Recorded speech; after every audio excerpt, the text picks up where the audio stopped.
नमस्कार दोस्तों, आज हम एक ऐसी भूतिया कहानी के बारे में बात करने जा रहे हैं जिसे सुनकर आपके भी रोंगटे खड़े हो जाएंगे। तो कहानी में अंत तक बने रहिए। कहानी शुरू करने से पहले एक निवेदन करना चाहूँगा कि अगर आप हमारे चैनल पर नए हैं तो चैनल को सब्सक्राइब जरूर करें। आइए कहानी शुरू करते हैं। गाँव के किनारे एक पुरानी हवेली थी जिसे लोग अंधेरी हवेली कहते थे। कहते हैं कि वहाँ रात के समय अजीब आवाजें आती थीं और जो भी अंदर गया वापस नहीं लौटा। उस हवेली का रहस्य गांव वालों के लिए एक डरावनी पहेली बन चुका था। एक दिन शहर से आए 3 दोस्त रोहन, अंशुल और पायल इस हवेली की सच्चाई जानने का फैसला करते हैं। गांव वालों ने उन्हें समझाने की कोशिश की, लेकिन उनका साहस उन्हें हवेली की ओर खींच ले गया। रात के समय तीनों ने टॉर्च और कैमरे लेकर हवेली में कदम रखा। अंदर का वातावरण ठंडा और सिहरन भरा था। दीवारों पर जाले थे और हर कोने से धूल उड़ रही थी। हवेली की पुरानी लकड़ी की सीढ़ियां चरमराते हुए अजीब अजीब सी आवाजें निकाल रही थीं।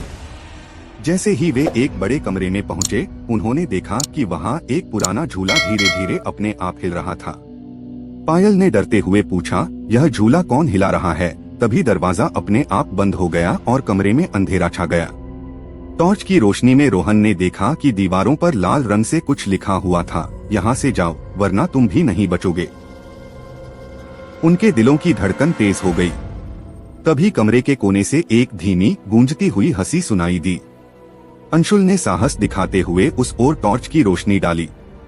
एक काली परछाई वहां से गुजरते हुए दिखाई दी। पायल चीख पड़ी। रोहन ने कहा, हमें यहाँ से तुरंत निकलना होगा।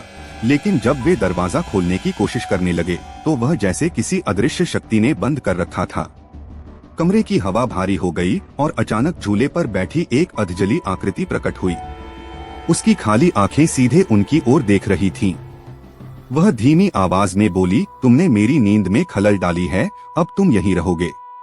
रोहन ने जल्दी से दीवार के एक कोने में रखा पुराना दीपक उठाया और उसे जलाने की कोशिश की।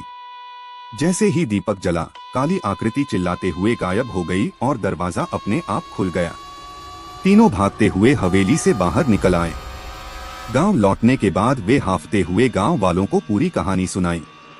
तब एक बुजुर्ग ने बताया कि वह हवेली किसी पुराने जमींदार की थी जिसने अपनी पत्नी और बच्चों को जिंदा जला दिया था। उसी की आत्मा वहां भटकती है।